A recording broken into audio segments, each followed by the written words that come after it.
तो मैं सभी प्रेस और मीडिया से जितने भी की फ्रेटर्निटी से जो भी हमारे मेंबर्स हैं लद्दाख में, वो जो आज इस प्रेस कॉन्फ्रेंस में आप सबका स्वागत करता हूं। हम काफ़ी देर के बाद जो है ऐसी प्रेस कॉन्फ्रेंस में मिल रहे हैं। जनरली हमारा ये कोशिश रहती है कि हम रेगुलरली जो है वो पब्लिक के साथ कांटेक्ट में रहें और उनको ब्रीफ करते रहें कि क्या डेवलपमेंटल प्रोजेक्ट्स जो है वो चल रहे हैं और कैसा प्रोग्रेस हो रहा है। और हमारे साथ कारगिल से भी प्रेस और मीडिया से जो हमारे फ्रेटर्निटी है वो जुड़े हुए हैं, तो मैं उनका भी वेलकम और इस्तकबाल करता हूं।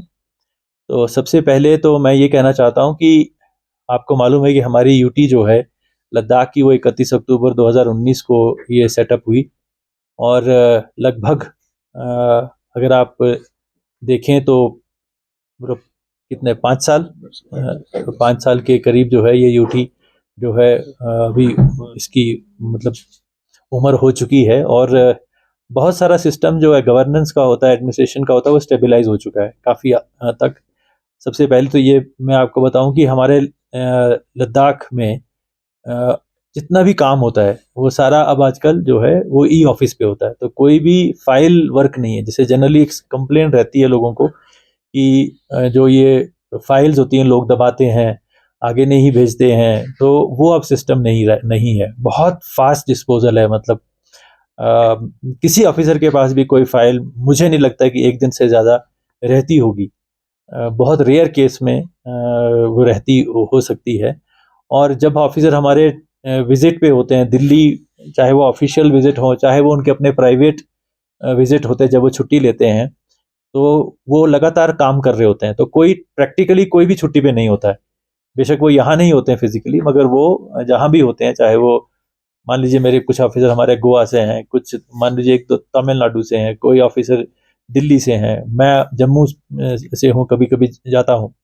तो लेकिन काम जो है वो बल्कि उससे भी ज़्यादा होता है जिस दिन आप यहाँ बैठे होते हैं, क्योंकि यहाँ इस दिन जब आप बैठे होते हैं तो आप बहुत सारे और भी काम करते हैं, लोगों से मिल रहे होते हैं, तो उसमें भी आपका टाइम लगता है। लेकिन जब आप बाहर होते हैं तो ज़्यादा फास्ट डिस्पोजल होता है। तो मीटिंग्स भी होती हैं तो वीसी से अटेंड करते हैं। तो मेरे कहने का मतलब ये है कि ई ऑफिस जो है हमारा पूरी तरीके से काम कर रहा है और क्विक डिस्पोजल है फाइल्स का। हम कोशिश कर रहे हैं कि ये जो ई ऑफिस है हमारा, ये और फर्दर आगे तक जाए, इवन तहसील लेवल तक जाए या एक्शन लेवल तक जाए। तो जो भी उनके प्रोजेक्ट्स हैं, प्रपोजल्स हैं, वो हमारे पास सिर्फ ऑनलाइन ही आ जाए, ताकि इसका रिकॉर्ड कीपिंग भी बहुत अच्छा रहता है। दूसरा जो हमारा स्टेट डेटा सेंटर था, क्योंकि हम आज तक जो हैं वो जम्मू के स्टेट डेटा सेंटर पे डिपेंड कर रहे थे। तो आपको मालूम है स्टेट डेटा सेंटर कितना इंपॉर्टेंट होता है आजकल के टाइम में। तो हमारा एक state of the art modern state data centre जो है वो कमीशन हो चुका है। तो आप में से भी मैं कहूँगा कि अगर आप कुछ लोग वहाँ जाके देखें कि कितना हाईली सोफिस्टिकेटेड इक्विपमेंट जो है वहाँ लगा हुआ है, और हम उसको स्ट्रेंथन करने जा रहे हैं और ज़्यादा स्ट्रेंथन कर रहे हैं, ताकि हमारी जो भी एप्लीकेशंस हैं, चाहे वो ई ऑफिस की है, चाहे ऑनलाइन कोई भी एप्लीकेशंस है, वो हम जो हैं वो अपने ही स्टेट डेटा सेंटर पे होस्ट करें। तो तीसरा जो मेन चीज़ यहाँ पे है कि आप बैंडविड्थ, जो हमारी कनेक्टिविटी है और जो हमारा इंटरनेट कनेक्टिविटी है, चाहे वो लोगों को कन्वर्सेशन के लिए चाहिए, कॉल्स के लिए चाहिए, या अपने किसी इंटरनेट पे कोई दूसरा काम करने के लिए चाहिए, उसके लिए जो ये एक जो गवर्नमेंट ऑफ इंडिया का जो 4G कनेक्टिविटी प्रोजेक्ट है, उसको भी हमने लगातार हर महीने में 2 बार फोर्टनाइटली मीटिंग करके उनके जितने भी इश्यूज थे वो हमने सारे सॉर्ट आउट कर लिए। मगर क्योंकि हमारे यहाँ लिमिटेड वर्किंग सीजन होता है 6 महीने का, तो उसके कारण ये प्रोजेक्ट जो है दिसंबर 23 में ख़त्म होना था, ये डिले हुआ है। और आज इसका एक फ्रेश रिव्यू HLG साहब ने भी लिया, और हमने BSNL को और सारे जितने भी इससे जुड़े हुए प्रोजेक्ट, क्योंकि ये बहुत बड़ा प्रोजेक्ट है और ये प्रोजेक्ट जो है ये USOF में हो रहा है। तो ये जो USOF एक ऐसे फंडिंग होता है जिसमें हम कहते हैं universal service obligation fund. Means कि जहाँ पे तो सब्सक्राइबर की पॉपुलेशन है और वहाँ पे कमर्शियली कोई अगर टावर जो है वो कमर्शियली सक्सेसफुल रह सकता है, तो वहाँ तो प्राइवेट एंटरप्रेन्योर खुद लगाता है, बल्कि वो लोगों को रिक्वेस्ट करता है कि मुझे जगह दीजिए, मुझे टावर लगाना है, क्योंकि उससे उसको कमाई होती है। लेकिन हमारे लद्दाख में क्योंकि पॉपुलेशन हमारी सिर्फ 3 लाख की है, तो हमारे यहाँ पे 60,000 स्क्वायर किलोमीटर के एरिया में लोग रहते हैं, जो जो अभी हमारे पास जो रहते हैं हमारे 2 डिस्ट्रिक्ट्स में। तो इन सबको जो है जोड़ना इंटरनेट कनेक्टिविटी से एक बहुत बड़ा चैलेंज है। इसलिए गवर्नमेंट ऑफ इंडिया ने कहा कि इसको कमर्शियल नहीं, इसको हम आप यूनिवर्सल सर्विस एप्लीकेशन फंड में स्पेशल फंडिंग देते हैं, उससे कमर्शियल का कोई लिंक नहीं होता। वो ऐसी गवर्नमेंट ऑफ इंडिया की ऑब्लिगेशन होती है कि जहाँ पे कनेक्टिविटी नहीं है वहाँ कनेक्टिविटी दी जाए, क्योंकि प्रधानमंत्री जी का यह है कि वाइब्रेंट विलेज, जो सबसे जो बॉर्डर पे विलेज है वो सबसे फर्स्ट विलेज होना चाहिए, उसको वो सारी फैसिलिटी मिलनी चाहिए जो एक दूसरे गांव को जो है जो प्लेन्स में या कहीं और बेहतर जगह के ऊपर है। तो इसके ऊपर भी काफ़ी काम चल रहा है। और अभी आज हमने को बताया कि जुलाई के महीने में ये पूरा जो हमारे जो 250 के करीब जो हमारे सिविल के टावर्स हैं, वो कुछ आर्मी के और आईटीबीपी के टावर्स हैं, वो सब जो हैं रेडिएट हो जाएंगे जुलाई 15। तो मैंने उनको कहा है कि आप 15-15 दिन का हमें टारगेट दीजिए ताकि हम इसको रिव्यू करें। जब ये लोग आए थे तो पहले लैंड का इशू था, लैंड का इशू डीसीज ने सब लैंड इनको दे दी। उसके बाद फिर इशू आया कुछ वाइल्ड लाइफ एरियाज में टावर लगने थे, वो सारे हमने गवर्नमेंट यहाँ से state board of wildlife से, national board of wildlife से वो सब क्लियर कर दिए। ये अब पुरानी बात हो गई। उसके बाद इनको इशू था कि जो जो आपने वहाँ पे किसी जगह पे बिजली नहीं थी तो वहाँ पे आपको बिजली अवेलेबल करानी थी, तो जहाँ जहाँ बिजली थी फिर उनको बिजली का सारा अरेंजमेंट करके दिया। जहाँ बिजली नहीं है वहाँ पे सोलर टावर लगा रहे हैं, सोलर फैसिलिटीज लगा रहे हैं, उनको वो वाला अरेंजमेंट जो था, जो तारें लेने के लिए जो उनको राइट ऑफ वे चाहिए था वो दिया। तो बहुत सारा काम जो है 1 साल पहले भी खत्म हो चुका था, लेकिन जो टावर इरेक्शन का काम जो था, क्योंकि यहाँ हमारे लिमिटेड वर्किंग सीजन है तो वो नहीं हो पा रहा था, तो अब वो भी काफ़ी हद तक बढ़ गया है। तो जुलाई तक मैं उम्मीद करता हूँ कनेक्टिविटी हो जाएगी। जब कनेक्टिविटी हो जाएगी तो हमारी जो डिलीवरी ऑफ सर्विसेज जो होती है वो और फास्ट हो जाएगी। तो हमारे यहाँ पे जैसे PMGAY है, उसकी कवरेज जो है ऑलमोस्ट 99% है, लेकिन कुछ लोग हमारे बाहर रहते हैं इसलिए हमें गोल्डन कार्ड वो जो है उन्हें नहीं मिल पा रहे हैं, वरना 99% हमारी उसकी कवरेज है। जहाँ तक प्लान का काम है, हमने जब शुरू से आए थे तो हमारा प्लान जो होता था हमेशा 5958 करोड़ का रहा है जब से हमारी यूटी बनी है। तो उसके बाद क्या हुआ कि हमारा 5958 पे ही रहा हमारा प्लान, यानी कि 6000 करोड़ में आपको सिंपल लैंग्वेज में बता दूं तो ये हो गया 42 करोड़ लेस देन 6000। सो 6000 करोड़ का हमारा बजट होता था, हाफ ये रेवेन्यू और कैपिटल में मान सकते हैं आप रफली। तो ये हमारा चैलेंज रहता था कि हम ये 6000 करोड़ में से जो 32 करोड़ या 35 करोड़ जो हमारे पास कैपिटल होता है वो हम कैसे खर्च कर पाएं इस हाफ ईयर में। क्योंकि अगर कोई किसी भी बाकी स्टेट में यूटी में अगर आपको अगर 100 करोड़ मिलता है तो उम्मीद ये होती है कि ये 100 करोड़ 12 महीने में खर्च करेंगे, लेकिन हमारे यहाँ पे अगर हमें 100 करोड़ मिलता है तो हमसे उम्मीद ये होती थी कि आप ये 6 महीने में खर्च करो। तो इसलिए हमारी जो सिस्टम था हमने इसको इम्प्रूव किया, एडवांस टेंडरिंग करके DPR बना के वो सब करके हमारा एक्सपेंडिचर का परसेंटेज हमने ओवर द पीरियड बढ़ाया। पहले साल जैसे मान लीजिए 40% था, फिर अगले साल 2021-22 में हमने ये 64% कर दिया, फिर 23-24 में 70% कर दिया, फिर 23-24 में 22-23 में 70%, 23-24 में 72.99 मतलब 73% कर दिया। इस साल लास्ट ईयर जो भी गुजरा है, जो 31 मार्च को एंड हुआ है, हमने 82% जो है एक्सपेंडिचर किया है, 82% विद रिस्पेक्ट टू 6000 करोड़। लेकिन गवर्नमेंट ऑफ इंडिया का ये सिस्टम रहता है कि अगर आप पूरा पैसा खर्च नहीं कर पा रहे हैं तो अक्टूबर के महीने में उसका रिव्यू लेते हैं, जब रिवाइज बजट जाते हैं उस वक्त वो देखते हैं कि इतना ये खर्च नहीं कर पाएंगे, उतना वो हमें पहले बता देते हैं, इतना पैसा इस बार आपको हम कम कर देंगे ताकि हम ये किसी और काम में किसी और मिनिस्ट्री में लगा दें। तो अगर वो वाला पैसा हमें देखें तो पिछली बार हमें 2500 करोड़ मिला था कैपिटल, उसमें से हमने 2486 करोड़ खर्च किया, तो सिर्फ हम उसमें से 14 करोड़ नहीं खर्च कर पाए लास्ट मोमेंट पे। उसका कोई रीजन होते हैं, क्योंकि 100% एक्सपेंडिचर करना एक इम्पॉसिबिलिटी होती। तो लगभग जो उसके अगेंस्ट देखा जाए तो हमारा 99.48 एक्सपेंडिचर है, तो हम एक्सपेंडिचर में काफ़ी कंफर्टेबल हुए हैं। इस बार थोड़ा सा हमें ये हुआ लास्ट ईयर, क्योंकि कंट्री में हर जगह फिस्कल डेफिसिट हमारे देश का, क्या किसी भी देश में एक फिस्कल डेफिसिट जिसे हम कहते हैं कि कितनी कमाई करते हो कितना खर्चा करते हो, तो गवर्नमेंट जो होती है वो हमेशा यह देखती है कि जितनी कमाई हमारी हो रही है उससे कहीं हम बहुत ज़्यादा खर्चा तो नहीं कर रहे, यानी कि इस तरह कहते हैं ना कि कमाई चवन्नी खर्चा रुपया, उस तरह का सिस्टम जो होता है सस्टेनेबल नहीं होता देश के लिए, उसकी प्रोग्रेस के लिए, तो फिस्कल डेफिसिट कम करना पड़ता है। तो अक्रॉस द कंट्री हुआ ये, ऐसा नहीं कि लद्दाख के साथ ही कम हुआ, सारी मिनिस्ट्रीज का कम हुआ, सब भी सारी यूटीज और स्टेट्स का गवर्नमेंट ऑफ इंडिया ने कम किया विद एश्योरेंस। हमें ये एश्योरेंस मिली है क्योंकि पहले उन्होंने हमारा जैसे हमारा 3000 करोड़ था, 3,000 करोड़ से उन्होंने हमारा 2100 कर दिया था। फिर जब हमने उनसे कहा कि हम 2100 करोड़ के हमको 2500 करोड़ दीजिए, उन्होंने 2500 करोड़ कर दिया।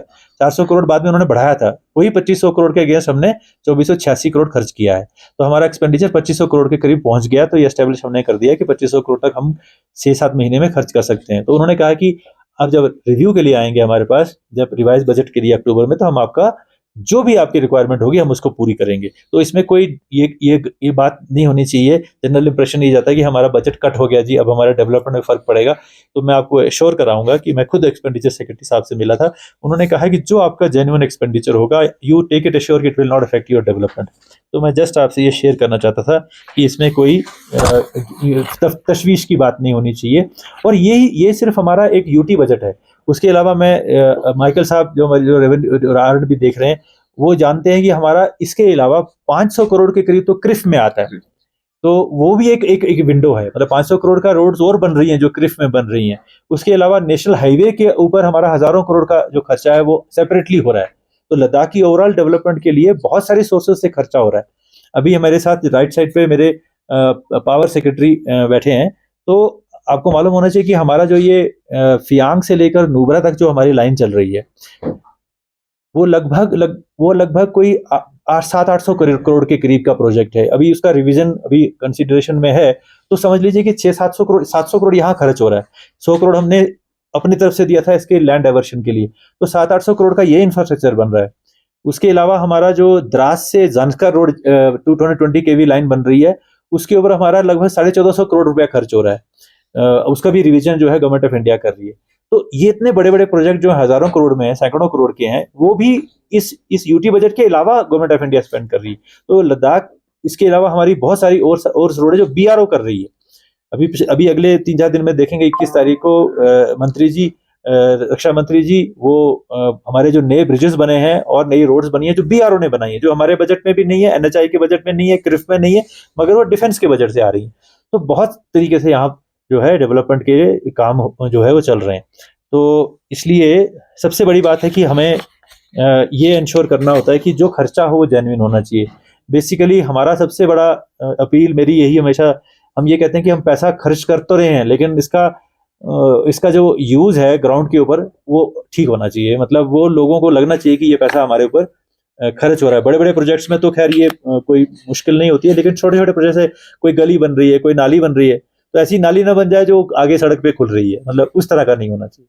अभी मैं कल एक चीज देख रहा था कि एक हमारी बनी बनाई दीवार है, मतलब कंक्रीट की ब्लॉक की बनी हुई दीवार है और सीमेंट से बनाई हुई है, और उसको गिरा के नई दीवार बनानी है। मैंने कहा भाई इसका क्या लॉजिक है? बनी बनाई दीवार है, खड़ी थी, ये कुछ इसमें कोई आपने क्यों गिराई, फिर दोबारा क्यों बनाने का प्लान बना रहे हैं? इस तरह का वेस्टफुल जो है उसके ऊपर बहुत हम कोशिश कर रहे हैं कि ये इस तरह का एक्सपेंडिचर ना हो जो वेस्टफुल हो। जो भी पैसा हमारे पास है उसका सिंगल पेनी के लिए हम जिम्मेवार हैं। दूसरा सबसे बड़ी बात यह है कि जो टनल्स का काम चल रहा है, शिनकुनला का टनल जो है उसके ऊपर काम चल रहा है। ये पिछले मई से ही ये काम जो है वहां पे शुरू हो रहा था। तो शिनकुनला टनल जब बन जाएगा, हमारी नीमो पदम दर्चा रोड ऑलरेडी फंक्शनल हो चुकी है, ये भी इस साल तक जो है आपको डायरेक्ट कनेक्शन जो है हिमाचल से थ्रू शिनकुनला जो है हम लेता आएंगे, और बहुत हमारा कम से कम मेरे ख्याल में 50-60 किलोमीटर का हमें एडवांटेज होगा। और वो रोड जो उतनी बंद नहीं होती, क्योंकि ये जो बारालाचाला वाली रोड जो है मई में खुलती है, शिनकुनला वाली जब टनल बन जाएगा तो ये सारा ईयर जो है चलती रहेगी। तो इस तरह के जो NHIDCL का जो हमारा बहुत बड़ा प्रोजेक्ट था नेशनल हाईवे 301, वो काफी कंप्लीट हो चुका है। मतलब आज आप जाएंगे जानसकर तो देखेंगे आपकी जो पेंजिला होता था वो कितनी चौड़ी सड़क बन गई है, जैसे नेशनल हाईवे बन गया है, वो पूरा नेशनल हाईवे ही है वो। तो वो उसके ऊपर काफी तेजी से काम चल रहा है। तो road infrastructure, power infrastructure, connectivity infrastructure यानी कि 4G, इस तरह की चीजें, और भारत नेट अमेंडेड आ रहा है हमारे लिए। स्पेशली गवर्नमेंट ऑफ इंडिया ने कहा कि पहला भारत नेट जो हमारा था वो सैटेलाइट बेस्ड था। तो हमारे पंचायत घरों में जो भी हमने लगाए थे वो चलते नहीं थे, बिकॉज सैटेलाइट से इतनी उसमें बैंडविड्थ नहीं होती है, कोई काम नहीं होता है। सब लोगों को अपने अगर कार्ड भी बनाना था वो यहाँ आते थे। तो अब अमेंडेड भारत नेट के तहत हमारा लद्दाख उन्होंने लिया है। तो ये कह रहे हैं कि 1 साल के अंदर हमारी जो कनेक्टिविटी होगी वो फाइबर के थ्रू जो है वो उसको जो कनेक्टिविटी मिल जाएगी। हम कुछ कनेक्टिविटी जानसकर इलाके में हायर भी कर रहे हैं किसी प्राइवेट ऑप्टिकल फाइबर से, वो भी हमारा प्रपोजल जो है गवर्नमेंट ऑफ इंडिया को गया है। तो ये जो बड़ी बड़ी चीजें होती हैं इंफ्रास्ट्रक्चर की, जो लोगों को ओवरऑल डेवलपमेंट के लिए, उसके ऊपर इतना काम हो रहा है। मेडिकल कॉलेज नहीं था हमारे यहाँ, क्योंकि हेल्थ सर्विसेज बहुत इंपॉर्टेंट होती हैं। मेडिकल कॉलेज जो है वो सैंक्शन हो गया था 2019 में, मगर ना पोस्ट सैंक्शन हुई थी उसकी, ना उसका कंस्ट्रक्शन सैंक्शन हुई थी। तो उसकी पोस्टें सैंक्शन हो गई, ये बहुत बड़ी बात है। अब उसके बाद उसके जो ये बिल्डिंग्स बनानी है, जो हमने कैंपस बनाना है मेडिकल कॉलेज का और नया हॉस्पिटल बनाना है, तो वो जो है उसका प्रोजेक्ट 700 करोड़ का, मुझे अभी सेक्रेटरी साहब ने बताया कि वो भी अप्रूव जो है वो दिल्ली में फाइनल स्टेज के ऊपर है, वो भी कुछ दिन के अंदर हमारा वो भी हो जाएगा। तो हमारे एक मेडिकल कॉलेज की जो उम्मीद है हमारी, वो भी पूरी हो जाएगी। हम अपना जो एक इंजीनियरिंग कॉलेज के लिए दिन रात कोशिश कर रहे हैं कि इंजीनियरिंग कॉलेज भी जो है हमारा वो प्रपोजल गया हुआ है, और एक डिग्री कॉलेज हम कारगिल के लिए चाहते हैं एडिशनल सांकू इलाके में। उसके पीछे भी हम काफ़ी जोर से जो है वो कोशिश कर रहे हैं कि वो भी हमारा जल्द से जल्द अप्रूव हो जाए। तो एक हिसाब से हर तरीके से टूरिज्म, चाहे वो फेस्टिवल्स हो, टूरिज्म डेवलपमेंट हो, उन सब के ऊपर काफ़ी जो है अभी अभी एप्रिकॉट ब्लॉसम्स का सीजन शुरू हो जाएगा। हमने इतनी सारी न्यू होम स्टे स्कीम लाई जो इतनी अट्रैक्टिव है, जिसके बारे में अगर आप अलग से भी कभी टूरिज्म के सेक्रेटरी साहब से एक कॉन्फ्रेंस लें कि किस तरह हम एक होम स्टे को प्रमोट करने के लिए उनको हम 2 लाख के करीब का सामान देते हैं कि भाई सब, जैसे वॉशिंग मशीन, हीटर, जो जिसको हम कहते हैं 200 लीटर कैपेसिटी का सोलर हीटर देते हैं ताकि सर्दियों में भी वो चले। उसके बाज़ाफ्ता उसको सारा फर्निशिंग का सामान देते हैं, उसको जो यूटेंसिल्स और चीज़ें, जो कटलरी, वो सब देते हैं ताकि वो उसका जो कमरा जो है, जिसको होम स्टे जो आए वहाँ पे वो अच्छी तरह से रहे। इसके अलावा हमने कहा था कि इसमें फ्लश टॉयलेट होना चाहिए, क्योंकि यहाँ पे क्या है कि ड्राई टॉयलेट्स होते हैं जो कि बहुत अच्छे हैं यहाँ के हिसाब से, क्योंकि यहाँ पे स्मेल नहीं होती, क्योंकि यहाँ टेम्परेचर इतना लो होता है कि वो स्टेराइल ही होता है ऑलमोस्ट। उसके ऊपर मिट्टी डालते हैं हर यूज के बाद, तो वो स्टेराइल रहता है। 4-5 साल के बाद या 3-4 साल के बाद वो एक अच्छे फर्टिलाइजर के रूप में अभी आता है, तो हम उसको डिस्करेज नहीं करना चाहते हैं। वो एक बहुत अच्छी चीज़ है जो ट्रेडिशनली यहाँ चल रही है। लेकिन कुछ हमारे जो यात्री जो गर्मियों में यहाँ आते हैं, जो मेन मेन कंट्री से आते हैं, जो प्लेन से आते हैं, उनको थोड़ा सा फ्लश टॉयलेट का जरूरत होती है, वो ड्राई में थोड़ा सा अनकंफर्टेबल फील करते हैं।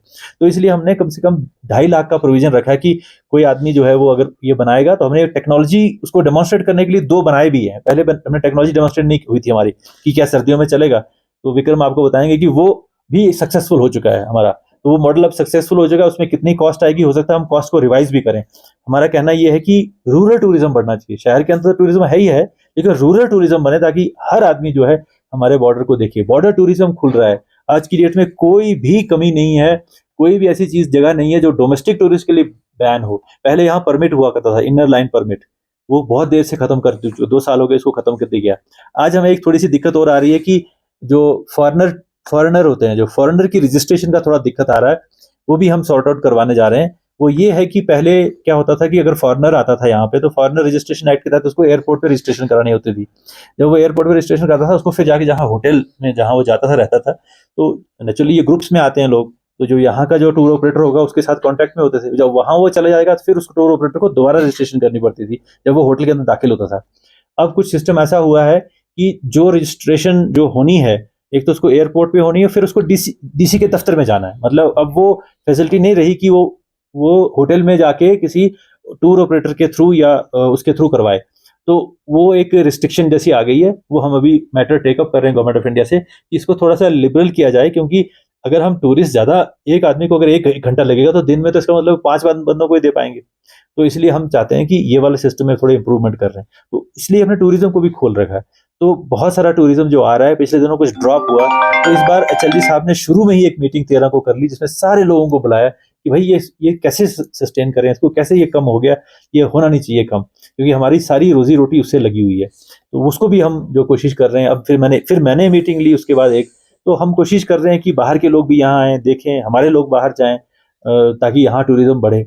और यहाँ जो जो टूरिज्म की पॉलिसीज हैं, जो आज तक कोई माउंटेनियरिंग की पॉलिसी नहीं थी, आज तक कोई ये जो क्या कहते हैं रैपलिंग हमारे यहाँ बच्चे कराते हैं, माउंटेन क्लाइंबिंग कराते हैं, बहुत सारी स्पोर्ट्स, एडवेंचर स्पोर्ट्स कराते हैं, मगर किसी में कोई ऐसा नहीं था कि भाई ये नॉर्म्स होने चाहिए, ये रजिस्ट्रेशन होनी चाहिए, ये मिनिमम चीज़, ताकि लोग सेफली कर सकें। वो सारी हमने जो पॉलिसीज जो है वो लोगों के साथ मिलके वो नोटिफाई करके, ऑब्जेक्शंस लेके हमने वो पॉलिसीज जो है वो नोटिफाई की हैं। तो बहुत सारा काम हो रहा है। तो इसलिए एक और बात जो मैं दोबारा कहूँगा आपको कि पहले जब शुरू में, आज से 2 साल पहले, आप भी जानते होंगे कि नौजवानों में बड़ा था कि हमें एम्प्लॉयमेंट नहीं मिल रही है, तो वो काफ़ी उसका मसला हल हो चुका है। लगभग 3200 के करीब बच्चे जो है वो लग चुके हैं। मैं आपको एक सिंपल सा पर्सपेक्टिव में डालूंगा। हो सकता है कि आप इसको रिसर्च करके जो मैं अभी बोल रहा हूँ उसको आप थोड़ा और रिफाइन कर लें या उसमें थोड़ा सा एडिशन कर लें या उसको थोड़ा बना लें, मगर सीधी सीधी बात बताऊं कि कंट्री में जो सबसे हाईएस्ट गवर्नमेंट एम्प्लॉयमेंट है, प्राइवेट एम्प्लॉयमेंट की हम बात नहीं करते क्योंकि प्राइवेट एम्प्लॉयमेंट हमारे यहाँ कम हो सकती है, महाराष्ट्र में ज्यादा हो सकती है, जहाँ इंडस्ट्री ज्यादा है वहाँ प्राइवेट एम्प्लॉयमेंट का कंपाउंड ज्यादा होता है। लेकिन सबसे जो ज्यादा एम्प्लॉयमेंट पब्लिक लोगों की, पब्लिक एम्प्लॉयमेंट या गवर्नमेंट नौकरियां जो हैं, वो सबसे ज्यादा, अगर आप इंटरनेट पे जाएंगे तो ऐसे बोलते हैं कि उत्तर प्रदेश में बहुत ज्यादा है, यानी कि वहाँ 27 करोड़ पॉपुलेशन है और 27 लाख एम्प्लॉई है। तो मतलब 1 लाख पॉपुलेशन के पीछे 1,000 एम्प्लॉय आता है। ठीक है, तो हमारी हमारी पॉपुलेशन कितनी है? 3 लाख। तो अगर वो यूपी जो सबसे हाईएस्ट है अगर उसको माना जाए तो हमारे कितने एम्प्लॉय होने चाहिए? 3,000। लेकिन हमारे यहाँ पे एम्प्लॉय आज की डेट में 15,500 तो जो अपोर्शन होके आए, जो यहाँ काम करते थे तो हो गया 15,000, तो 15,500 वो हो गए। उसके अलावा 3,000 हमने 3,200 और कर दिए, तो कितने हो गए? 18,000। और अभी भी हम 3-4 हज़ार और एम्प्लॉयमेंट जो है नॉन गस्टेड में, गस्टेड की बात में करूंगा। तो इसका कहना मतलब ये है क्योंकि एरिया बहुत बड़ा है, तो हमें चाहे वो दूर दराज इलाका होगा, हमें वहाँ डिस्पेंसरी बनानी ही पड़ती है, चाहे वहाँ पे मरीज उतने हो ना हो। इसलिए दूर दराज इलाका है, 4 घर भी होंगे तो स्कूल बनाना ही पड़ता है, क्योंकि वो बच्चे 10 किलोमीटर 15 किलोमीटर चल के नहीं जा सकते हैं कहीं, क्योंकि नॉर्म भी है कि स्कूल जो है it should be within 1 kilometre और within some there is a guideline. तो इसलिए हमारे यहाँ एम्प्लॉयमेंट ज़्यादा होनी ही होनी है बाकी बाकी जो जगह है उनके मुकाबले में। हालांकि स्टिल फिर भी हमारे यहाँ पे अच्छी बात यह है कि प्यूपिल टीचर रेशियो जो है, यानी कि एक टीचर कितने बच्चों के लिए, तो रफली 5 बच्चों के लिए एक टीचर है, 5 या 6 बच्चों के लिए एक टीचर है, तो काफ़ी अच्छा परसेंटेज है। अब बस अल्टीमेटली फिर हमारा वही आ जाता है कि अब जो 6 बच्चों के लिए एक टीचर रखा हुआ है तो हम कोशिश करते हैं कि बच्चों को उसका पूरा फायदा होना चाहिए। तो इसीलिए हमारे एम्प्लॉय भी इतने सारे ज़्यादा हैं, तो हमारे भी ये कोशिश रहती है कि अभी एम्प्लॉय इतने हैं, बना लिए हमने इतने, तो वो फिर वो लोगों की सेवा भी तो करें, लोगों को पब्लिक सर्विस, उनकी सेटिस्फेक्शन लेवल जो है वो बढ़ना चाहिए। तो ये है जनरल मेरा पॉइंट। तो दूसरा मैं आपको जस्ट कुछ बिग टिकट प्रोजेक्ट है, उसके बाद I will just ask you to basically then raise some और ask some questions. Zojila tunnel के बारे में मैं आपको थोड़ा ब्रीफ करना चाहता हूँ कि जोजिला टनल जो है इसकी कॉस्ट, क्योंकि ये basically NHIDCL government of India का प्रोजेक्ट है, MORTH का प्रोजेक्ट है, ministry of road transport and highway का प्रोजेक्ट है, और ये प्रोजेक्ट जो है वो 2 यूनियन टेरिटरीज में आता है, यानी कि आधा ये JNK में आता है और आधा ये हमारे पास आता है, यानी कि ईस्टर्न पोर्टल हमारे में आता है, तो सबको पता है। अब ये 13 किलोमीटर का जो प्रोजेक्ट है, इसमें से मतलब 5.5 किलोमीटर उधर से हो चुका है, 5.5 किलोमीटर, और लगभग 5.5 किलोमीटर की हेडिंग जो है वो यहाँ से हो चुकी है। समझ लीजिए अब 2 किलोमीटर ही बीच में बचा हुआ है, जब ये आपस में ब्रेक थ्रू करेंगे, मतलब कि आपस में मिलेंगे। तो ब्रेक थ्रू का जो टारगेट था, इन्होंने तो कहा था कि ब्रेक थ्रू अच्छी तरह से हो जाएगी तो कुछ गाड़ियां जो है हम 2026 में निकालेंगे। लेकिन जब टनल को सिर्फ निकालना ही नहीं होता है, उसके बाद उसके ऊपर बड़ी फैसिलिटीज होती हैं, उसके हीटिंग, उसका वेंटिलेशन सिस्टम, उसका बड़ा और सिस्टम्स होते हैं, वो कह रहे थे कि 27 तक हो जाएगा। तो फिर जब ये, अब ये मतलब सबसे खुशी की बात यह है कि इतना ज़्यादा काम हो चुका है और कोई जियोलॉजिकल सरप्राइज या कोई ऐसा चीज़ आई नहीं है, यानी कि काम रुका नहीं है। तो हमारी भी पूरी कोशिश है कि ये 64% कहते हैं कंप्लीटेड है। तो हमारी पूरी उम्मीद है कि जोजिला जब बन जाएगा तो लद्दाख की पूरी इकोनॉमी जो है और सोशो इकोनॉमिक स्टेटस चेंज हो जाएगा। शिंकुला के जैसे मैंने बताया कि ये 1500 करोड़ का प्रोजेक्ट है, और इसमें जो काम जो है लगभग, क्योंकि अभी अभी शुरू हुआ है, तो लगभग इसका काम भी जो है वो सेटिस्फैक्टरली चल रहा है, और इसका इन्होंने एस्टिमेटेड डेट दिया है कि 3-4 साल में ये प्रोजेक्ट जो है कंप्लीट हो जाएगा। उसके बाद हम, एक सबसे बड़ी बात यह है कि हम लद्दाख में क्या इशू है कि लद्दाख में जोजिला जब हो जाएगा तो चलो जोजिला वाली हमें एक्सेस पे हमें कोई इतना इशू नहीं रहेगा। इशू हमें अब हम जब शिंकुला बन जाएगा तो फिर हमारा हिमाचल साइड भी ओपन हो जाएगी, ये भी 12 महीने में चलती रहेगी। अब बारालाचला वाली जो मेन रोड है हमारी लेह मनाली एक्सेस, उसके ऊपर कुछ टनल्स की जरूरत है, जैसे बारालाचला पे जरूरत है, तांगलंगला जो यहाँ से शुरू करो, तांगलंगला अभी भी वहां पे आज बंद है। आज मैंने वो देखा है, हम डेली मॉनिटर करते हैं, तो अभी भी वहां पे 18 फुट बर्फ है। क्या इमेजिन कर सकते हो? 18 फुट। अभी मुझे BRO का जो चीफ इंजीनियर मुझे रिपोर्ट दे रहा था कि वहां हमारी मशीनें लगी हैं, सर देखिए 18 फुट इस तरफ है, 18 फुट इस तरफ है, उसके बीच में से हमारी मशीन जा रही है। तो तंगलंगला में ही अगर 18,000 फुट है तो बारालाचला में तो और भी ज्यादा होगा। तो ये वाला एक्सेस जो है ये बहुत वल्नरेबल है स्नोफॉल के कारण, इसलिए शिंकुला बहुत ज्यादा इंपॉर्टेंट है हमारे लिए। तो एक तो हमारा तंगलंगा का प्रोजेक्ट जो है वो काफी एडवांस स्टेज के ऊपर है कि वहां टनल बने, आगे हमारा लाचुलुंगला है, वहां पे भी टनल बनने का प्रोजेक्ट है, फिर बारालाचला पे प्रोजेक्ट है। यहाँ लद्दाख के अंदर हमारा अभी हमारी स्टडी चल रही है जो राइट से हम करवा रहे हैं कि खारदुंगला की प्रोबेबिलिटी हम चेक कर रहे हैं, वो भी काफ़ी एडवांस स्टेज पे उसका इन्वेस्टिगेशन चल रहा है। उसके बाद हमने कहा था कि चांगला जो है वो सर्दियों में रिस्की हो जाता है, तो वो एक तो वहाँ लैंडस्लाइड चलती है, लूज एरिया है, रिस्की हो जाता है, तो उसके साथ केला है वो ज़्यादा सेफ है। तो केला का प्रोजेक्ट जो है वो भी काफ़ी एडवांस स्टेज के ऊपर है, 3,000 करोड़ का प्रोजेक्ट था। होम सेक्रेटरी साहब की इंटरवेंशन से, गवर्नमेंट ऑफ इंडिया की इंटरवेंशन से MORTH ने एग्री कर लिया है कि हम इसको एक स्ट्रेटेजिक फंडिंग, उनका एक हेड होता है, उसमें फंडिंग करेंगे। रोड्स का अप्रूवल हो चुका है, यानी कि उसके टनल के लेह वाली साइड के जो पोर्टल है वहां तक जो सड़क बननी है वो अप्रूव हो चुकी है। जो दुर्बुक साइड से या टांगसे साइड से जो सड़क आनी है, उस टनल तक आनी है, वो वाला प्रोजेक्ट अप्रूव हो चुका है रोड्स का। अब सिर्फ जो टनल का बीच वाला पोर्शन है वो भी MORTH ने एग्री कर लिया है कि वो उसको स्ट्रेटेजी फंडिंग में करेंगे। तो जब हमारा ये केला बन जाएगा तो हमारा पैंगोंग और ये सारा इलाका जो है ये सारा साल जो है इंटरनली खुला रहेगा। खारदुंगला में फ्यूचर में यहाँ भी टनल बनने का जो है वो प्लान हमारा है। तो काफी ज्यादा हम टनल्स के ऊपर ध्यान दे रहे हैं क्योंकि टनल हमारे लिए बहुत बहुत ज्यादा इंपॉर्टेंट है।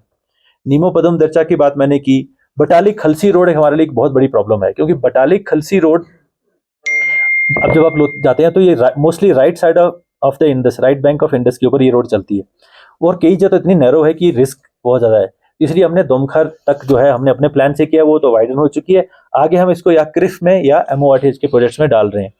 इसी तरह हमारे बहुत सारी जो एक रोड्स हैं, जरा ये जो नीचे आप जाते होंगे, जब आप खरदुंगला भी जा रहे हैं तो ये तो वाइडन हो रही है, तो आपने देखी। इसके नीचे जब आप जा रहे हैं नीचे खलसर तक, वहां पे भी वाइडनिंग चल रही है, आपने देखा होगा। फिर उसके बाद जब हम इधर जाते हैं इस तरफ पेंगोंग की तरफ, उसकी भी वाइडनिंग चल रही है। तो मतलब इस रोड को भी हम बहुत ज़्यादा वाइड करके बहुत अच्छा टूरिज्म के लिए भी और स्ट्रेटेजिकली भी बहुत इंपॉर्टेंट रोड बन जाएगी। दूसरा, हम इसको जो इंडस वैली को हम तुर्तुक से डायरेक्टली ज्वाइन करने का हमारा एक वो प्रोजेक्ट है जो डिफेंस वालों ने के लिए बहुत इंपॉर्टेंट है। तो उसको भी, उसके ऊपर भी हमने क्रिफ में वो डाला हुआ इसको, और वो प्रोजेक्ट भी जब हो जाएगा तो आपका जो डिप्लॉयमेंट होगा, चाहे वो डिफेंस की नीड है वो, और कनेक्टिविटी जो होगी वो फास्ट हो जाएगी हमारी उस तरफ से। तो ये बहुत सारे प्रोजेक्ट्स जो हैं, ये अगर बोलूँगा तो बहुत सारा टाइम लगेगा। आनले डार्क स्काई रिजर्व बहुत ज़्यादा हिट हो चुका है, बहुत हिट हो गया है। इसका जो फुटफॉल है इतना बढ़ गया है कि 2023 में 12,465 लोग आए थे, अब 26,000 आए 24 में। इस साल फिगर और भी ज़्यादा जो है हम उम्मीद कर रहे हैं कि 2025 में और भी ज़्यादा हो जाए। तो सोच लीजिए, जब 2023 में हमने ये शुरू ही किया था, क्योंकि 21 में हमने अनाउंस किया था, तब से लेकर 12,023 में और 26,000 डबल हो गया। अब वहां पे भी हम एक प्लान तरीके से डेवलप कर रहे हैं कि कैसे जो है वो जो एरिया आनले का इलाका, बिकॉज वो वाइल्ड लाइफ सेंचुरी, वो कैसे साइंटिफिकली जो है उसको हम डेवलप कर पाए ताकि वाइल्ड लाइफ को नुकसान ना हो। वहां से हमारी रोड बन रही है एक जो हिमाचल से चुमूर साइड से, उसके ऊपर भी उसका भी अप्रूवल आ चुका है। तो कहने का मतलब ये है कि डेवलपमेंट के काम लद्दाख में बहुत तेजी से हो रहे हैं, और हमारी कोशिश ये है कि सारा पैसा जो आता है गवर्नमेंट ऑफ इंडिया का वो पूरे तरीके से लगे और कहीं उसका कोई छोटा मोटा भी मिसयूज नहीं होना चाहिए, हम पूरी कोशिश करते हैं। मैं हमेशा हर सिटीजन को कहता हूँ कि हर सिटीजन का ये रिस्पॉन्सिबिलिटी है कि जब आप ऐसा कोई वेस्टफुल एक्सपेंडिचर होता देखें तो हमें इन्फॉर्म जरूर करें, ताकि हम टाइम पे अपना पैसा जो है उसको बचा के किसी और अच्छी जगह है। गस्टेड ऑफिसर का सबसे बड़ा इशू है जो आप जरूर आप पूछोगे। इसकी रिक्रूटमेंट 5 साल से नहीं हुई है। जितने भी डॉक्टर बच्चे हमारे MBBS करके आए हैं, इंजीनियरिंग करके आए हैं, या जो लेक्चरर बनना चाहते हैं, MSc की है जिन लोगों ने, कोई रिसर्च स्कॉलर्स हैं, उनको ना लेक्चरर की पोस्ट नहीं भर पा रहे हैं हम। तो उसका जो सबसे बड़ा इशू ये था कि रिक्रूटमेंट रूल का। तो रिक्रूटमेंट रूल हमारे अगर 133 पोस्ट टाइप की पोस्ट है तो 93 के हमने अप्रूव कर दिए। 34 जो है दिल्ली में अभी UPSC के पास हैं, 6 अभी जो हैं वो भी इस प्रोसेस में हैं। तो मान लीजिए ये भी हमने काम 80% कर लिया हुआ है। तो इसमें एक थोड़ा सा इशू आ रहा है, वो भी सॉर्ट आउट हो जाएगा, वो उसको मैं अभी नहीं बताऊंगा आपके यहाँ पे। तो जैसे हमारा, क्योंकि हमने UPSC को कहा कि भाई हमारे यहाँ गस्टेड पोस्ट भी जो फिल होनी चाहिए उसमें रेजिडेंसी क्राइटेरिया होना चाहिए। तो UPSC कहती है तो हम तो सारे नेशन के लिए करते हैं रिक्रूटमेंट, तो हमारे यहाँ तो हमारे रूल में तो कहीं ऐसा नहीं है कि आप फलाने इस पोस्ट के लिए फलाने इलाके का बंदा होना चाहिए जो एलिजिबल होना चाहिए। तो फिर हमने उनको 2 साल में ये कन्विंस किया कि भाई Ladakh is a different place, अब आपको रिस्पॉन्सिबिलिटी दी गई है लद्दाख UT की रिक्रूटमेंट की। तो हो सकता था कि आप नहीं होता, हमारी अपनी इंडिपेंडेंट एजेंसी होती या कोई और होती, तो उसको भी तो हमने अपने लोगों के लिए ही ये पोस्टें रखी हैं क्योंकि हमारे लद्दाख की पोस्टें हैं। तो उन्होंने एग्री किया कि हम रेजिडेंसी क्राइटेरिया मान देते। तो हमारे हर रिक्रूटमेंट रूल के अंदर, गस्टेड के अंदर भी रेजिडेंसी क्राइटेरिया वो है, that is in the para 4 of every recruitment rule. जब आप देखते हो, क्योंकि हमारे सारे रिक्रूटमेंट रूल जो है लद्दाख गैजेट पे हैं, आप लद्दाख गजेट से डाउनलोड कर सकते हो ये सारे 93 जो मैं कह रहा हूँ, उसमें से कुछ शायद अभी अपलोड होने वाले हो रहे होंगे, तो वो सारे देखो तो उसमें सेक्शन जो भी आप आइटम 4 या पैरा 4 या सेक्शन 4 जो भी समझ लो, रूल 4, उसमें लिखा हुआ है कि there will be a residency criteria which will have to be fulfilled before applying for this post. अब वो रेजिडेंसी क्राइटेरिया क्या होगा वो उन्होंने हमारे पे छोड़ा हुआ, तो चलो वो भी हो जाएगा, वो एक अलग एक चैप्टर है। तो जैसे ही वो होता है तो हमारी रिक्रूटमेंट जो है एकदम खुल जाएगी और हम लोगों को रिक्रूट करने जाएंगे। मैं एक छोटा सा क्लैरिफिकेशन बाद में आपको देना चाहूँगा कि पिछले दिनों अखबार में या मीडिया पे मेरे को बताया गया, मेरे को नोटिस में आया, क्योंकि हमारे यहाँ क्या होता है कि एक सिस्टम होता है कि शाम को, चाहे मैं मीडिया देखूं या ना देखूं, शाम को एक रिपोर्ट जनरेट होती है हमारे यहाँ। वो जनरली HLD साहब को भी जाती है, मुझे भी जाती है, गवर्नमेंट ऑफ इंडिया को भी जाती है। तो मैंने एक दो जगह नोटिस किया, मैंने कहा मैं उसको ज़रूर आपसे शेयर करूंगा कि उसमें क्या क्या सिचुएशन, क्या मतलब फैक्ट्स क्या हैं। एक न्यूज़ ये इसमें ये उन्होंने कहा जी कि, वो मैं आपको क्लैरिफाई करना चाहता हूँ कि फैक्ट क्या है, बाकी आप उसके ऊपर आप क्या उसका जो आप उसको how do you take it, that is up to you, मगर मैं आपको एक बात बताऊंगा ये फैक्ट क्या है। तो ये फैक्ट ये है कि एक वाटर बॉडी जो है ना वो राजनिवास में हमने बनाई है। मैं बार बार कह रहा हूँ इसे वाटर बॉडी, क्योंकि बहुत फर्क होता है एक स्विमिंग पूल में और एक वाटर बॉडी में। जैसे अगर आप गुपुक लेक है, आपकी गुपुक पॉन्ड है, उसको आप स्विमिंग पूल तो नहीं कहेंगे ना, that is a water body. इसी तरह अगर आप कोई बड़ा सा, जिस तरह हमने सबू में एक ऊपर बनाया हुआ है, अगर कुछ लोग गए होंगे सबू में, हमने एक बहुत बड़ा एक आर्टिफिशियल लेक टाइप बनाई है, उसको हम क्या कहते हैं, water body. You can't say कि वो स्विमिंग पूल है ना।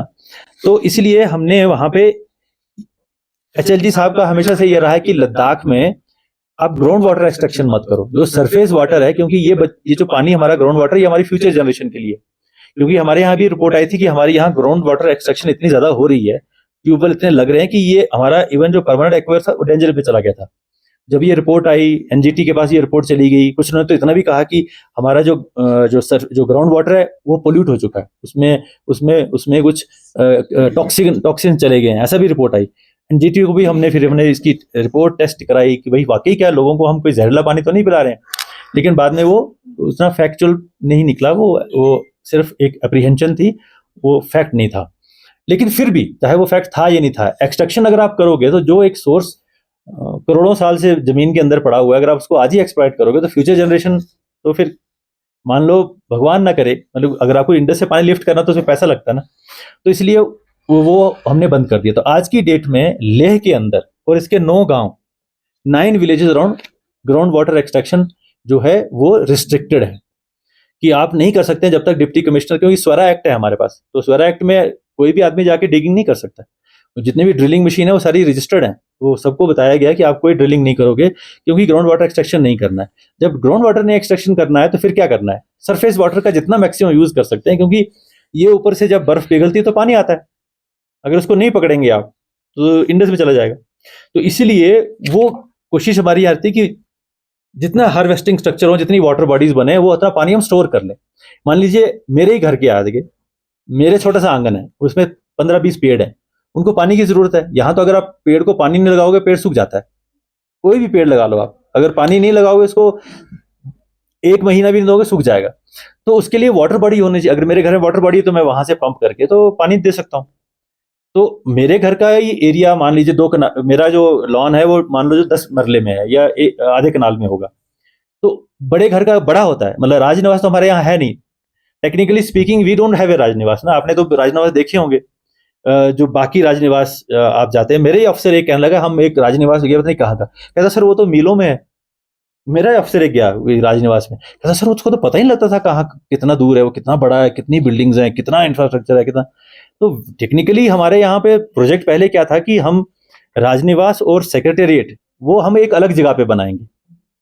तो वो पहले आपको भी मालूम होगा कि रणबीर सिंहपुरा में हम बना रहे हैं, ये कर रहे हैं, वो कर रहे हैं।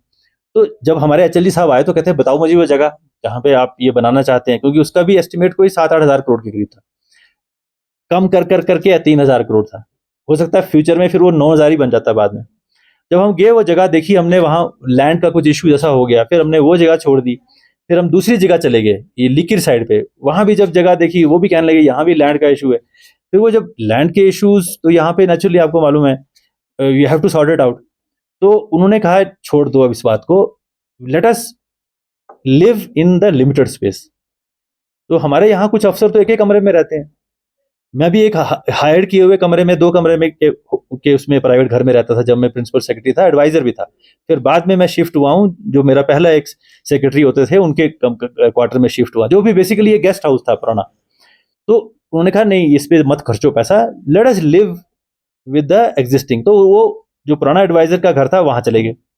अब नेचुरली जब आप एचएलजी हैं, राजभवन है, तो आपके पास यूनियन मिनिस्टर भी आते हैं, आपके पास प्रेसिडेंट भी हमारे यहाँ आई, तो उनके हिसाब से हमें एक प्रेसिडेंशियल स्वीट भी बनाना पड़ता है। अब गेट के ऊपर है तो गेट की पूरी जो पुलिस वालों का नॉर्म है कि ये आदमी जो है ये इस कैटेगरी में इसकी सिक्योरिटी है, वो जबरदस्ती कहेंगे आपको ये बनाना ही पड़ेगा। अगर आप मान लीजिए कोई अगर आदमी Z+ सिक्योरिटी में है और वो कहे जी मुझे बहुत दिक्कत होती है इन सिक्योरिटी वालों से, मुझे नहीं चाहिए सिक्योरिटी वाले, वो कहेंगे आपको चाहिए नहीं चाहिए, हमारी नौकरी का मसला भाई, आपको तो रखने पड़ेंगे, आपको तो इनके लिए कमरा भी बनाना पड़ेगा, आपको इनके लिए गेट भी बनाना पड़ेगा, आपको अंदर फैसिलिटीज भी लगानी पड़ेंगी, क्योंकि ये आप उस कैटेगरी में आते हैं। तो अगर एक आदमी उस कैटेगरी में है तो उसको कुछ मिनिमम इंफ्रास्ट्रक्चर तो चाहिए ना। तो वो मिनिमम इंफ्रास्ट्रक्चर एक ऐसी जगह क्रिएट किया जो 10-15 करोड़ में या वो बन गया। आज वहां आप उसको नाम दे सकते हैं बाहर कि ये राजनिवास है, हम प्राउडली कह सकते हैं कि हमारे पास भी कोई राजनिवास है।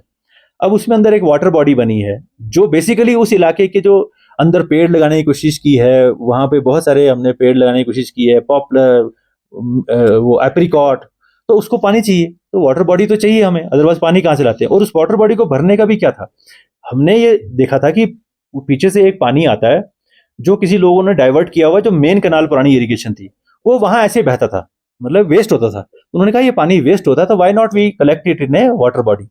तो प्रोजेक्ट का नाम भी वाटर बॉडी और एग्जैक्टली भी वाटर बॉडी, अगर आप वहां जाके देखें, नोबडी कैन स्विम देयर, मतलब आई कैन गारंटी यू, मतलब आप में से कोई भी आदमी जाके या इतनी हिम्मत करेगा कि वो वहां स्विम करेगा, सवाल ही पैदा नहीं होता। वो कभी ड्राई पड़ी हुई है क्योंकि अभी तो उसको पानी पीछे से है ही नहीं, हम तो ग्राउंड वाटर एक्सट्रैक्ट नहीं कर सकते क्योंकि वो हमारी अपनी बंदिश है कि हम ग्राउंड वाटर नहीं। अब वेट करते हैं कि जैसे ही पानी बरसात आएगी या गर्मियाँ आएंगी तो जो पानी जो मेन नाले में, लेह नाले में बहता है, वहां से जो सरप्लस पानी आएगा उसके लिए वो इनटेक बनाया हुआ, जब आएगा वो भरेगा तो उसका इस्तेमाल जो है वो हम करेंगे। तो मैं जस्ट क्लैरिफाई करना चाहता था कि हम तो वाटर बॉडीज को प्रमोट कर रहे हैं और वो वाटर बॉडीज जो है हमारे घर के अंदर भी हो सकती है।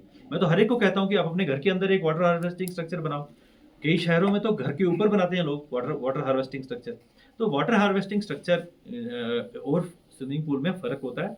तो इसलिए ये मैं आपको क्लैरिफाई करना चाहता था और मैं ये भी कहूँगा कि जो भी आप में से विजिट करना चाहता है खुद भी विजिट कर लें उसको, कि देख लें, क्योंकि जनरली क्या होता है ना, उससे जब आप ऐसा कुछ करते तो ऐसा लगता है लोगों को कि कहीं हमारा पैसा कोई जाया तो नहीं हो रहा है, कहीं कोई ऐशो आराम में तो नहीं लग रहा है, ऐसा मतलब फीलिंग लोगों को आती है, लोग अनकंफर्टेबल फील करते हैं। इसलिए मैं ये हर एक को, जिस तरह मैंने अभी जिक्र किया कि दीवार गिरा के दीवार बनानी, भाई ये कौन सा, इसका क्या लॉजिक है।